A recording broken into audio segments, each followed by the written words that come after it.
2026 में दुनिया खत्म। स्वामी रामभद्राचार्य की भविष्यवाणी। अगर आपको पता चले कि दुनिया के खत्म होने की तारीख पहले से लिखी जा चुकी है और वो तारीख 2026 है तो, और अगर ये बात किसी आम इंसान ने नहीं बल्कि भारत के सबसे बड़े विद्वानों में से एक ने कही हो, तो क्या आप इसे नजरअंदाज कर पाएंगे?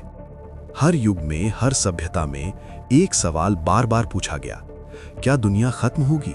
और अगर होगी तो कब? कभी माया कैलेंडर, कभी 2012 और अब 2026। स्वामी रामभद्राचार्य सिर्फ एक संत नहीं बल्कि 14 भाषाओं के ज्ञाता, शास्त्रों के जीवित विश्वकोश। आंखों से देख नहीं सकते, लेकिन वो ग्रंथ पढ़ते हैं जिसे पढ़ने में पूरी जिंदगी लग जाती है। एक दिन एक बयान आया जो धीरे धीरे पूरे देश में फैल गया। उन्होंने कहा, कलयुग अपने अंतिम चरण में है और समय बहुत कम बचा है। सवाल ये नहीं था कि दुनिया खत्म होगी या नहीं, सवाल ये था 2026 ही क्यों? शास्त्रों में समय को सालों में नहीं, युगों में मापा जाता है। कलयुग, जिसका हर दिन मानवता की परीक्षा है। भविष्य पुराण कहता है, जब अन्याय चरम पर होगा तब कल्कि आएंगे, एक ऐसा योद्धा जो अंत नहीं बल्कि शुरुआत होगा।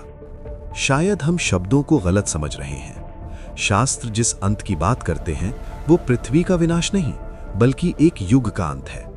पुरानी सोच, पुराना सिस्टम, पुरानी मानवता। प्राकृतिक आपदाएं, युद्ध, महामारी, क्या ये सब सिर्फ संयोग है या संकेत? शास्त्र कहते हैं अंत से पहले अराजकता आती है।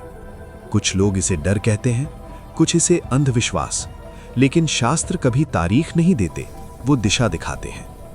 2026 शायद चेतावनी है समय बदलने की। अगर अंत तय भी हो तो सवाल ये नहीं कि दुनिया बचेगी या नहीं, सवाल ये है हम कैसे जिएंगे। लालच, हिंसा, अहंकार या फिर धर्म, करुणा, सच।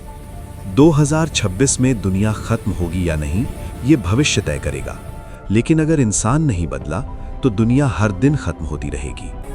शायद सवाल ये नहीं है कि दुनिया कब खत्म होगी, सवाल ये है क्या हम उसके खत्म होने से पहले इंसान बन